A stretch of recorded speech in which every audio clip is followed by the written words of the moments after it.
masalah hutang yang kita sama-sama lihat ini kan jumlahnya tidak main-main. Kita mesti membayar itu hutang pokoknya saja 169 miliar setiap tahun ditambah bunga yang bervariasi setiap tahunnya. Untuk itu kami ingin bertanya kepada Pak Simon dan Pak Andre. Pernah disampaikan bahwa akan mengurus masalah utang ini dengan lebih mudah gitu. Kami ingin bertanya kira-kira bagaimana strategi agar kita bisa merespon, menangani masalah utang di NTT ini dengan baik. Terima kasih. Baik, waktunya masih ada Pak? Cukup. Baik, paslon nomor 3 silakan untuk menjawab, waktunya 2 menit silakan.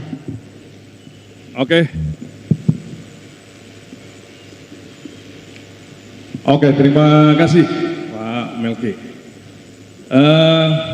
Sebetulnya saya mau bertanya balik karena Pak Melki 5 tahun di Senayan. Ya. Di tengah situasi negara dalam keadaan susah, daerah utang ke negara, suruh negara bayar. Makanya komitmen paket siaga ini nanti kita putihkan. Kenapa? Waktu itu ya, ini negara dalam keadaan susah. Harusnya nanti kalau infrastrukturnya sudah dibangun dengan baik, daerah atau negara harus memberikan reward and punishment kepada seluruh daerah-daerah yang pinjam. Karena apa? Karena itu kan tak untuk darurat. Itu satu. Yang kedua, dalam suatu contoh, ya sekarang ada negara juga dalam keadaan susah. Dibuatlah sama pemerintah pusat dengan program padat karya, rakyatnya dilibatkan kerja. Nah, ini memang menjadi pertanyaan Pak Melki tadi, apakah bisa? Ya bisa kalau misalnya kita berpihak kepada masyarakat seluruh Indonesia ini, dan saya yakin sekali Bapak Presiden luar biasa. Ya, utang UMKM aja dia putihkan, apalagi utang daerah yang memang susah. Ya, saya yakin sekali Bapak Prabowo akan perhatikan ini, apalagi NTT ini merupakan rumah kedua buat beliau. Jadi nggak susah sebetulnya. Nah, komitmen inilah yang menjadi tanggung jawab kita bersama Pak Melki. Itulah gunanya saya bilang ya, di Senayan ini kan bukan hanya lihat karena sudah turun, harus analisa. Ya, memang situasinya sulit. Ya, seluruh dunia dalam keadaan sulit. Bahwa daerah disuruh utang, disuruh bayar. Ya gimana? Sementara semua stagnan kita tahu. Semua begitu selamatkan diri hanya urus APD. Nah, ini yang jadi soal. Nah, sehingga kami komitmen akan minta ke pemerintah pusat untuk diputihkan. Jadi jangan khawatir, kita siap kerja. Makasih. Baik, terima kasih. Mohon tenang dulu, mohon tenang. Silakan tanggapannya paslon nomor 2, waktu 1 menit Pak. Kami persilakan. Baik, saya pikir cuma kita punya 3 hal. Pertama adalah restrukturisasi, meminta perpanjangan dari pembayaran hutang. Kedua, meminta penurunan suku bunga. Itu juga sudah kami lakukan dan juga memang sudah ada pembahasan untuk menurunkan suku bunga.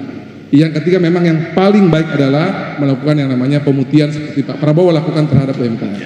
Di 3 hal tersebut ini memang tentunya butuh komunikasi yang baik dengan teman-teman di pusat, dan saya terima kasih buat teman-teman Gerindra. 3 skema ini sudah dikomunikasikan dengan baik bagi Pak Prabowo Subianto. Mudah-mudahan beliau setuju agar kemudian ini juga bisa diputihkan apabila memang jalur politiknya setuju. Sekali lagi jalur politiknya setuju. Negosiasi utang sudah kami kerjakan bahkan sebelum jadi cagup. Kemudian permintaan penurunan utang juga sudah kami, bunga juga sudah kami bicarakan. Karena kebetulan komisaris utamanya itu adalah Sekjen Kemenkes teman kami. Yang ketiga itu soal menyangkut penghapusan utang, itu membutuhkan komitmen Pak Prabowo. Terima kasih teman-teman Gerindra. Selamat malam.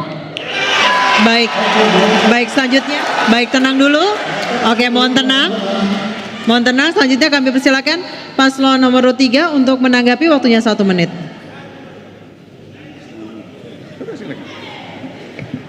Silakan. Tadi yang disampaikan Wakil Siaga itu alternatif pertama. Alternatif kedua, kita juga harus kreatif di daerah. Kita harus kreatif. Itu yang kita akan lakukan supaya sumber-sumber pendapatan baru itu akan muncul, sehingga kita tidak hanya prihatin dengan membayar utang. Jadi ya sudah, memang itu harus kita bayar seandainya nego kita tidak sampai. Tapi kita harus menyiapkan diri dengan sektor lain yang sudah dijelaskan tadi dalam visi misi itu, bahwa kita harus maju dan mandiri secara fiskal. Jadi dana pemulihan ekonomi nasional ini menjadi diskusi kita dengan pemerintah pusat. Itu. Jadi asal diberi kuasa, yakin kita akan melakukan hal yang terbaik untuk mengatasi hutang kita ini. Baik, terima kasih. Mohon tenang dulu, hadirin, kami ingatkan kembali untuk tetap tenang.